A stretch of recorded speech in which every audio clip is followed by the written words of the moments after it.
अस्सलाम वालेकुम, मैं आपका होस्ट तैयब अली आपकी खिदमत में एक और वीडियो के साथ हाजिर हूँ। आज हम इस वीडियो में बात करेंगे रुस्तम पाकिस्तान झारा पहलवान और Antonio Inoki world freestyle champion. इनकी हिस्टोरिक फ़ाइट के बारे में आज बात करेंगे।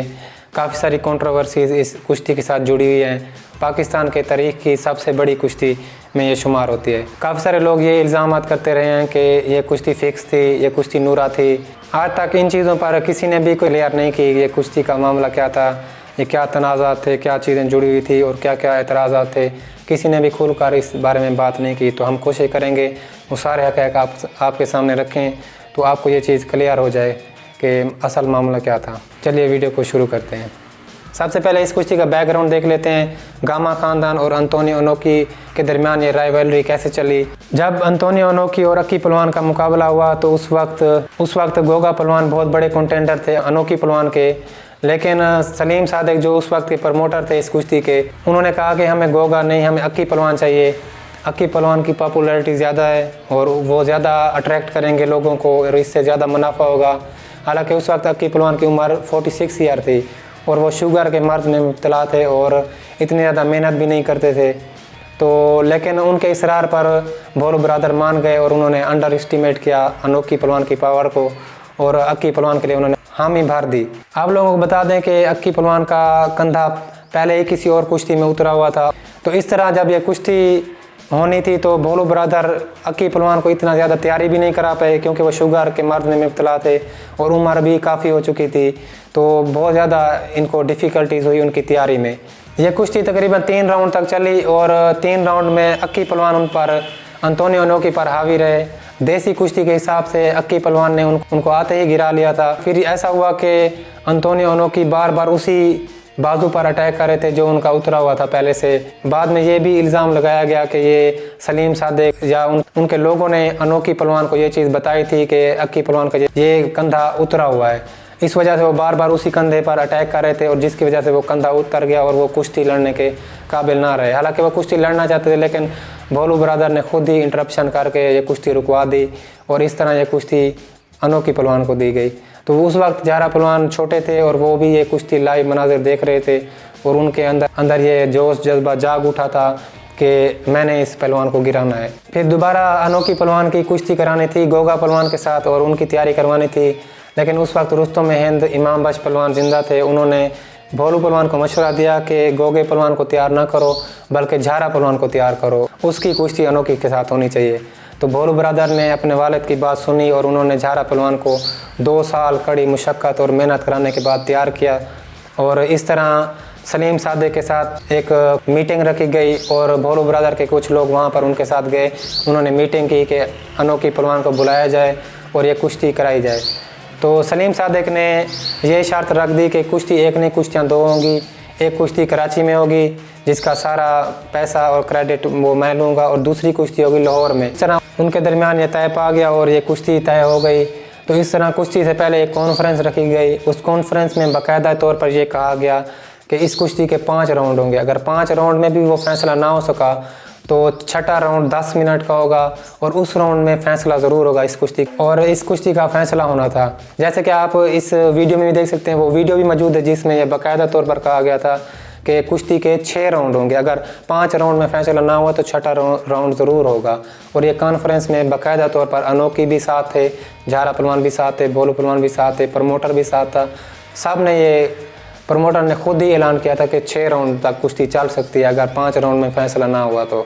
या खुद भी इस क्लिप में सुन सकते हैं वो क्या कह रहे हैं। मैं आपको पहले तो इस कुश्ती के रूल्स के बारे में बताता हूँ। वो मुख्तसर ये है कि इसमें 6 राउंड होंगे। एक राउंड 5 मिनट का होगा और 1 मिनट का वक्फा होगा। उसके बाद जो मैं चलूँगा उसमें मुझे पूछना पड़ेगा क्योंकि मैं पहलवानों भोलू पहलवान साहब के बच्चों का इनका मैनेजर भी हूँ, साथ साथ मैं इस कुश्ती का चीफ मैनेजर भी हूँ। तो मुझे पूछना पड़ेगा कि इसके रूल क्या होने चाहिए। तो मैंने आपसे तो कहा है कि 6 राउंड होंगे, 5 मिनट का। अगर उसमें फैसला नहीं होता तो 1 राउंड फिर आखिरी 10 मिनट का होगा और उसके बाद टॉस पे फैसला होगा। इसके बाद 1978 को कज़ाफ़ी स्टेडियम में ये कुश्ती शुरू हुई। पाकिस्तान की तारीख में सबसे ज़्यादा इस कुश्ती की टिकट थी, जो कि उस वक्त 100 रुपये थी। और हस्बे मामूल ये कुश्ती 5 राउंड तक चली और 5 राउंड में अनोखी सिर्फ जज करता रहा कि ये कौन सा पहलवान है, क्योंकि उन्होंने ज़ाहरा पहलवान को 2 साल पहले ही देखा था, तो वो बच्चा था और अब ये इस तरह का पहलवान आ गया था। लेकिन अब अनोखी पहलवान रिंग में उतर चुका था, तो उसकी सेल्फ रिस्पेक्ट और इस चीज़ का मामला आ गया था, वो फेस कर रहा था और 5 राउंड तक वो डिफेंस पोजीशन में उसको फेस करता रहा। जब कुश्ती 5 राउंड के बाद बराबर हुई तो दोनों पहलवान अपने अपने कॉर्नर में गए, जिस तरह आप इस वीडियो में देख सकते हैं। दोनों पहलवान अपने अपने कॉर्नर में गए और इस चीज़ का इंतज़ार करने लगे कि नेक्स्ट राउंड के क्या क्या रूल होंगे, कवानीन होंगे, छठा राउंड कब शुरू होगा। इसी तरह मैच के दौरान ही अनोखी पहलवान चल कर खुद ज़ाहरा पहलवान के पास आए और उसका हाथ बुलंद कर दिया। तो इस तरह ज़ाहरा पहलवान की फतह का उसने खुद ही इकरार कर दिया और बाद में रेफरी ने भी जाकर बाकायदा तौर पर यह चीज़ रिकॉर्ड करवाई कि क्योंकि अनोखी पहलवान ने खुद ही उसका बाजू खड़ा कर दिया है, तो हम ये कुश्ती ज़ाहरा पहलवान को दें। Okay. Now in our box we have Mr. Bernard Birisky, who was the referee of today's bout between Anoki and Zahra. As the fight has finished, I would like to ask Mr. Bernard some questions, or I will request him to tell our viewers who is the winner and the final point of both the wrestlers. The wrestlers fought 5 rounds without a point. Zubair was on a Zahra was on a point of winning, and after the 5th round, the Japanese wrestler Noki raised the hand. The Pakistani wrestler, as far as I know, is the winner. Thank you, ladies and gentlemen. So Zubair is the winner. Thank you, Mr. Bernard. नाज़रीन, जैसा कि आज के मुकाबले के referee जनाब Bernard ने बताया कि 5 राउंड तक मुकाबला बराबर था, लेकिन जापानी पहलवान अनोकी ने जापानी पहलवान अनोकी ने आखिर में ये तस्लीम कर लिया कि ज़ुबैर ज़ाहरा उनसे बेहतर पहलवान है और उन्होंने अपने आप को उनके मुकाबले में शिकस्त खुदा तस्लीम किया और ज़ाहरा को फातह करा। इस तरह आज के मुकाबले में असलम ज़ुबैर पहलवान ने ज़ुबैर और ज़ाहरा ने ये मुकाबला उस वक्त जीता जबकि अनोकी ने उनको फातह तस्लीम कर लिया। और ये है इस वक्त ज़ाहरा पहलवान, जिनको कि आप देख सकते हैं।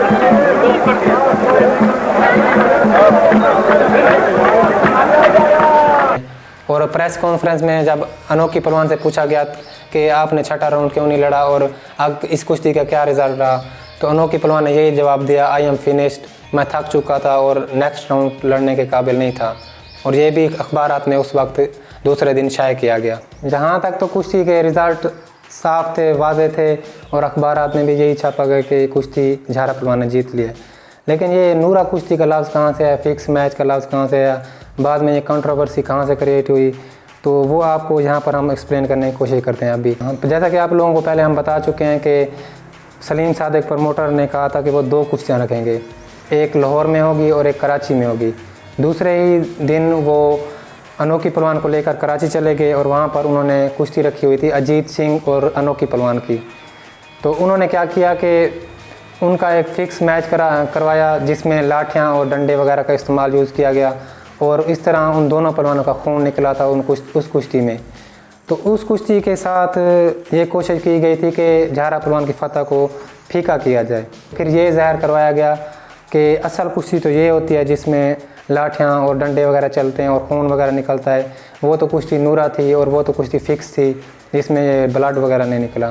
तो इस तरह लोगों के दिमाग में ये नेगेटिव बात बैठ गई और जिनका ताल्लुक़ फ़न पहलवानी से नहीं था, जिन लोगों का ताल्लुक़ फ़न पहलवानी से नहीं था, उन्होंने ये नेगेटिव बात पकड़ ली। और क्योंकि बदकिस्मती से ऐसा होता है कि हमारे यहाँ लोग आँखों देखा सच्चाई भी लोग नहीं मानते और सुनी सुनाई नेगेटिव बातों को लोग मान लेते हैं। तो ऐसा ही कुछ इस कुश्ती के साथ हुआ, लोगों ने इस तरह का परसेप्शन बना लिया और ये चीज़ ज़ाहिर करने की कोशिश की गई कि ये कुश्ती फ़िक्स थी। क्योंकि अगर अनोखी पहलवान की हार को तस्लीम कर लिया जाता तो दूसरे दिन वाली फाइट नहीं चलनी थी जो अजीत सिंह और अनोखी वाली थी, क्योंकि हारे हुए पहलवान को फिर इतना ऑडियंस देखने नहीं आती जितना कि वो एक मुतनाज़ा बनाकर वो ऑडियंस को अट्रैक्ट करना चाहते थे, जिसकी वजह से ये मुतनाज़ा बन गई। अब आपको हम एक और पॉइंट समझा दें कि नूरा कुश्ती होती क्या है, इसको हम आपके साथ वजाहत करते हैं ताकि आप लोगों को क्लियर हो जाए नूरा कुश्ती होती क्या, फ़िक्स मैच कैसा होता है। फ़िक्स मैच में ये होता है कि दो पहलवान आपस में डिसाइड कर लेते हैं, जब उनके प्रमोटर जब खुद कि हम लोगों ने ऐसा करना है कि 1-2 राउंड आप लोगों ने हावी रहना है, 1-2 राउंड हम लोगों ने हावी रहना है, और इस तरह का ऐसा मैच करना है कि लोग भी इंटरटेन हो जाएं और हमारी इज़्ज़त और वक़ार भी रह जाए और किसी को मालूम ना हो, और इस तरह का नूरा कुश्ती का खेल रखा जाता है। आप लोगों को बता दें कि अनोखी पहलवान कैसा पहलवान था।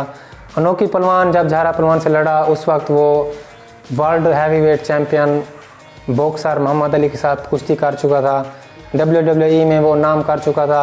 इसके अलावा वो झारा पहलवान के चाचा अक्की पहलवान को गिरा चुका था, और भी इंटरनेशनल टूर करके उसने पूरी दुनिया में फेम हासिल कर लिया था, और पूरी दुनिया में वो मशहूर था, उसका नाम था, उसकी इज़्ज़त थी। तो वो जापान का नंबर 1 रेसलर कहलाया जाता था उस दौर में, और वो ख़ुद को फ्री स्टाइल रेसलिंग का वर्ल्ड चैम्पियन कहलवाता था। तो यहाँ पर अगर हम बात करें झारा पहलवान की, तो उस वक्त झारा पहलवान सिर्फ 2 लोकल कुश्तियाँ ही लड़े थे, और जिनमें वो पहली कुश्ती जवार पहलवान के साथ और दूसरी कुश्ती गोगा पहलवान गुजरांवाला के साथ लड़े थे। और इनको इतना इंटरनेशनल लेवल पर उस वक्त कोई फेम नहीं था, लेकिन नेशनल लेवल पर वो काफ़ी उन्होंने नाम बनाया हुआ था। तो आप लोगों को बता दें कि ऐसा कभी भी नहीं होता कि एक वर्ल्ड फेमस रेसलर एक लोकल पहलवान से मार खा जाए और वो फिक्स करार दी जाए उस मुकाबले को, क्योंकि होता तो ये कि कुछ राउंड झारा पहलवान उस पर हावी होता और कुछ राउंड अनोखी पहलवान उस पर हावी होता, तो फिर बात समझ में आती कि ये दोनों में फ़िक्स मैच था, क्योंकि वो भी हावी हो रहा है, वो भी कुछ राउंड हावी हो रहा है। ऐसा भी कोई मैच में ऐसा नहीं हुआ, सिंगल हैंडली झारा पहलवान उस पर डोमिनेट रहे। कुश्ती में भी साफ तौर पर देख सकते हैं झारा पहलवान पूरी कुश्ती में उस पर डोमिनेट हैं। तो ऐसा भी नहीं हो सकता कि वो बस मार खाने के लिए इस कुश्ती में आए थे, और वो भी एक लोकल पहलवान थे, जो वो 19 साल का लड़का था और वो 37 साल का नौजवान और पूरी दुनिया में मशहूर पहलवान था। तो आपको ये बताने का मकसद ये है कि ऐसा कभी नहीं हो सकता कि एक लोकल पहलवान से एक वर्ल्ड फेमस रेसलर सिर्फ मार खाने के लिए ही आए। ये लॉजिकली भी ये बात प्रूव नहीं हो सकती कि ये कुश्ती नूरा थी। कि जब ये बातें भोलू पहलवान रुस्तम जमा और झारा पहलवान के कानों में पड़ी तो उनका क्या रिएक्शन था वो भी आपको लोगों को बता दें।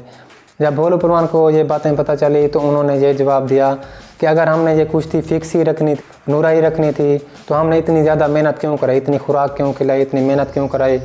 18-18 घंटे की मेहनत कराने का क्या फ़ायदा था। फिर अगर करना ही था तो हम दोबारा अक्की पहलवान के साथ फिक्स करा लेते और उनका ये मैच खिलाते, क्योंकि अक्की पहलवान ने जो पहली कुश्ती हारी थी तो उसका सदमा वो पूरी ज़िंदगी तक उन्होंने अपने दिल में रखा था और वो बहुत ज़्यादा दुखी थे इस हार से। तो अगर कराना था तो उन्होंने वो वाला इल्ज़ाम धुलवा लेना था उस कुश्ती के साथ बराबरी करके अक्की पहलवान के साथ, अनोखी पहलवान की। जब झारा पहलवान को इस मामले का पता चला तो उन्होंने दूसरे ही दिन जाकर प्रेस कॉन्फ्रेंस में कुरान मजीद पर हाथ रख कर कहा कि ये कुश्ती नूरा नहीं थी, ये मैंने कांटा कुश्ती लड़ी थी और उसके लिए मैंने इतनी मेहनत भी की थी। लेकिन लोगों ने, कुछ लोग जो जिनका फ़न पहलवानी से कोई ताल्लुक़ भी नहीं था और जिनका कोई ख़ानदानी भी कोई सिलसिला मुंसलिक नहीं था, जिनको पहलवानी का पता भी नहीं था और जिन लोगों को इस कुश्ती का बैकग्राउंड भी पता नहीं था, उन्होंने सिर्फ वो नेगेटिव बात पकड़ी जो उन्होंने अखबारात में और इधर उधर सुनी थी। जबकि जो पहलवान हजरात हैं जिनका पहलवानी से कोई ताल्लुक़ है, जो पहलवानी को थोड़ा सा भी समझते हैं, वो आज भी इस कुश्ती को देखकर बआसानी जज कर सकते हैं कि झारा पहलवान कितने ज़्यादा थे अनोखी से और कितने ज़्यादा पावरफुल थे और कितना ज़्यादा डोमिनेंट थे, और वो कुश्ती भी रियल फाइट थी। जिस तरह आप रुस्तम पाकिस्तान भोला भाला का बयान भी ये सुन सकते हैं, वो भी इस बारे में कुछ कह रहे हैं, कमेंट्स आप ये भी सुनिए।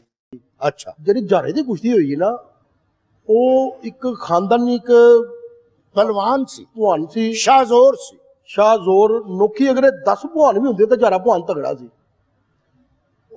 चौथे या पंजवें राउंड ਦੇ ਵਿੱਚ नोखी ने ਉਹਦਾ ਆਪੇ ਹੱਥ ਖੜਾ ਕਰ ਦਿੱਤਾ ਹੈ। अनोखी ने, हाँ जी, हाँ जी, हाँ जी, देखे सी। नोखी ने ਉਹਦਾ ਆਪੇ ਹੱਥ ਖੜਾ ਕਰ ਦਿੱਤਾ ਹੈ हाँ, कि तू फातिहा करार हो गया, दे दो झारे ਨੂੰ। हाँ जी, और एक गलों माफी ही मांग गया। हार उत्थे हार हो जाती ना, तस्लीम हो जाती है। हाँ जी, हाँ जी। अच्छा पहलवान, हमारे यहाँ ये होता है कि यहाँ पर बदकिस्मती थे, ऐसा होता रहा है कि हमारे हीरोज़ को वो इज़्ज़त और मकाम लोग नहीं दे पाते जो उनका हक बनता है, और उल्टा उन पर इल्ज़ाम भी लग जाते हैं, और उनके मरने के बाद भी जब वो ज़िंदा होते हैं तब भी उनका इल्ज़ाम वगैरह लगाते रहते हैं। फिलहाल अब ये हम आप पर छोड़ते हैं, आप खुद ही बताएं इस कुश्ती का रिज़ल्ट। आप खुद इस कुश्ती को पूरा देखें और उस कुश्ती के सारे हक़ाइक़ को आप मद्देनज़र रख कर जब आप देखेंगे तो इंशाल्लाह आपको क्लियर जवाब मिलेगा इस कुश्ती का कि ये कुश्ती थी कैसी।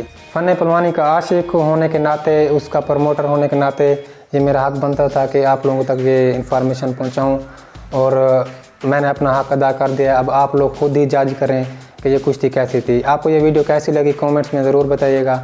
मिलते हैं अगली वीडियो में, तब तक के लिए अल्लाह हाफ़िज़।